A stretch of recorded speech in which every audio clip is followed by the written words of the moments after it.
इस लेक्चर में हम लोग ट्रांसफार्मर के टाइप के बारे में समझने वाले हैं। ट्रांसफार्मर का उपयोग जब वोल्टेज को अप या डाउन के लिए किया जाता है। जनरल ट्रांसफार्मर दो टाइप का होता है, step up and step down. पहला स्टेप अप, दूसरा स्टेप डाउन।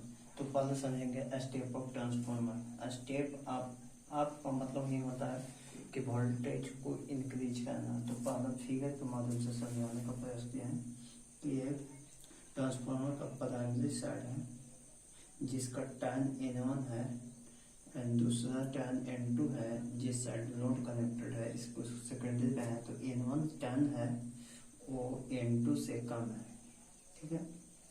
तो टर्न कम रखने से क्या होता है कि वोल्टेज जो डिपेंड करता है वो टर्न्स पर ही डिपेंड करता है। एक फॉर्मूला होता है N1/N2 का, V1/V2। तो देखिए डायरेक्टली प्रोपोर्शनल है कि N1 टर्न V1 वोल्टेज के डायरेक्टली है।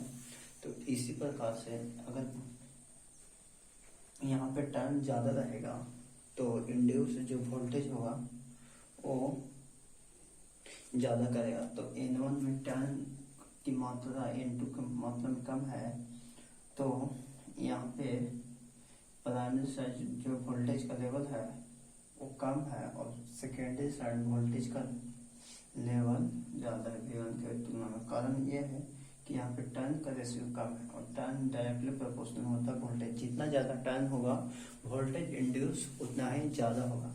तो इसमें ये जो ट्रांसफार्मर है वो वोल्टेज का लेवल बढ़ा रहा है, मतलब प्राइमरी का जो वोल्टेज है वो कम है सेकेंडरी से। तो इसीलिए इसका स्टेप अप ट्रांसफार्मर का नाम दिया है।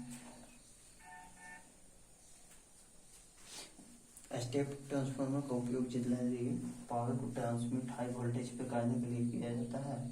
तो देखिए स्टेप अप ट्रांसफार्मर में N2 का टर्न है वो N1 से ज़्यादा होता है।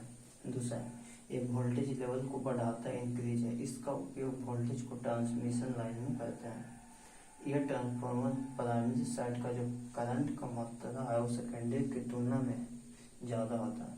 जो प्राइमरी साइड में करंट है जो फ्लो कर रहा होगा I1 वो ज़्यादा होता है I2 से। करंट की P बराबर होता है VI।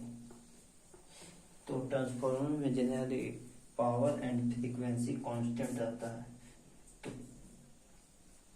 Power and frequency constant रहता है। पावर कांस्टेंट कब होगा? यदि वोल्टेज का लेवल कम है और यहाँ पे करंट का लेवल ज़्यादा है तो पावर कांस्टेंट होगा। एक पैरामीटर को यदि घटाते हैं तो दूसरे को बढ़ाना होगा।